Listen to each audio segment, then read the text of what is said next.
सृष्टि के सत्ताधारी की जय हो गुरुदेव, जय हो। सृष्टि के सत्ताधारी की जय हो। गुरुदेव पंडित पिंटू राम जी, मुझे पता नहीं क्यों ऐसा लगता है कि सांसारिक जीवन के कष्ट का मूल कारण उनकी इच्छाएं हैं। एकदम सही चेला राम। इच्छा इंसान का सबसे बड़ा शस्त्र है, पर इच्छाधारी शस्त्र इंसानों को स्वयं के लिए घातक बन चुका है। गुरुदेव वो कैसे?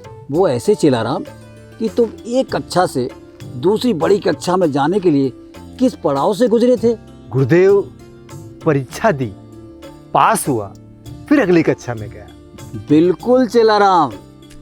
ठीक उसी तरह अपनी इच्छाओं को पूरी करने के लिए परीक्षा देनी होती है, जिसे सांसारिक भाषा में परिश्रम कहते हैं।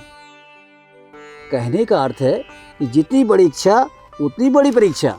गुरुदेव पंडित पिंटू राम जी, मतलब इच्छा पूर्ति तभी होगी जब परीक्षा से गुजरेंगे। बिल्कुल चेला राम। तो गुरुदेव इन इच्छाओं के संकेत भी स्वप्न में आते होंगे ना? 100% आते हैं। उन्हीं प्रश्न पत्रों को हल करना होता है। तो बगैर जानकारी के मनुष्य ये कर नहीं सकता। जरा इस पर भी प्रकाश डालिए गुरुदेव।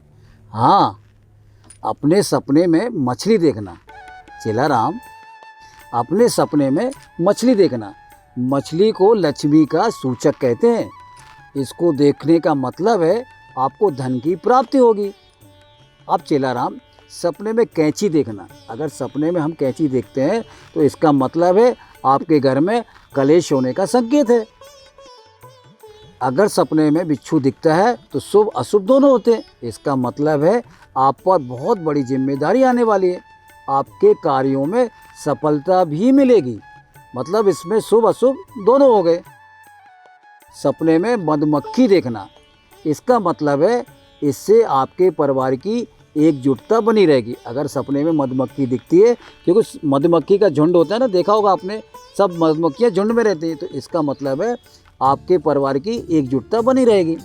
सपने में दादा या नाना नानी को आशीर्वाद देते देखना, इसका मतलब है आपको समाज में मान सम्मान और प्रतिष्ठा मिलेगी। अपने सपने में भौरा देखना, भौरा समझते हो ना, काला होता है जो उड़ता है। तो अपने सपने में अगर हम किसी को भौरा देखते हैं तो भौरे को अशुभ मानते हैं। इसके देखने का मतलब है कि आपको कोई अपना धोखा देने वाला है।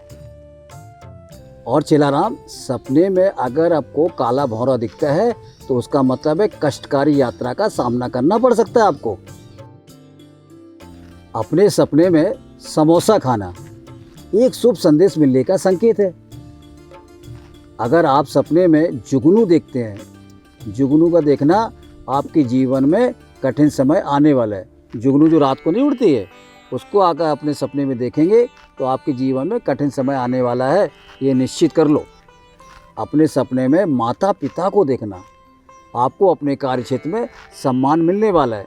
माता पिता तो वैसे ही शुभ माने गए हैं, तो अगर अपने सपने में आप अपने माता पिता को देखते हो तो उसका मतलब है कार्यक्षेत्र में सम्मान मिलने वाला है।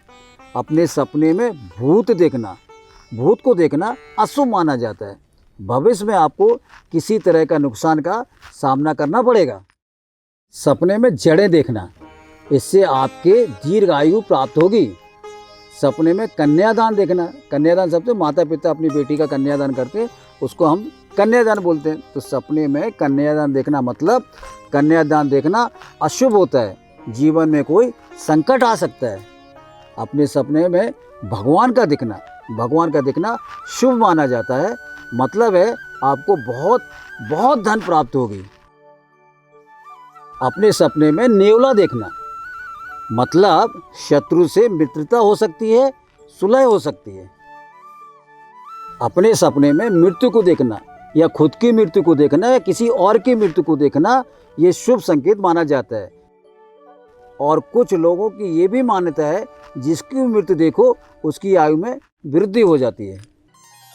सपने में धुआं देखना, आपको व्यापार में हानि होने वाली है, साथ ही रोग और शत्रु की बढ़ोतरी का संकेत है। अपने सपने में एग्जाम देते हुए देखना, जीवन में किसी तरह की कठिनाई आने वाली है जो किसी परीक्षा से कम नहीं है। हाँ देखो चेला राम, यहाँ पूरा उल्टा है। सपने में अगर कोई व्यक्ति धूम्रपान करता है तो उसे जल्द ही धन की प्राप्ति होती है। सपने में चेक देना, कोई सपने में किसी को अगर चेक देता है तो उसका मतलब है पूर्वजों का धन आपको मिलने वाला है। या तो आपको धन गड़ा हुआ मिलेगा, आपके पिताजी आपके लिए कोई संपत्ति छोड़ के गए होंगे, वो आपको प्राप्ति होगी। सपने में डॉक्टर देखना, देखो कितनी अच्छी बात की है कि सपने में अगर किसी को डॉक्टर दिखता है तो इसका मतलब है आपको कोई रोग होने वाला है। यहाँ भी देखो उल्टा बताया गया है। गुरुदेव पंडित पिंटू राम जी, आपने बहुत अध्ययन किया है, उसका फायदा मनुष्य को जरूर मिलेगा। यही तो हमारा दृढ़ संकल्प है पंडित चिलाराम, कि जितना अधिक हो सके मैं स्वप्न फल के माध्यम से सभी की जीवन शैली को सरल और सहज कर सकूं। जी गुरुदेव, सृष्टि के सत्ताधारी की जय हो। जय हो गुरुदेव, जय हो।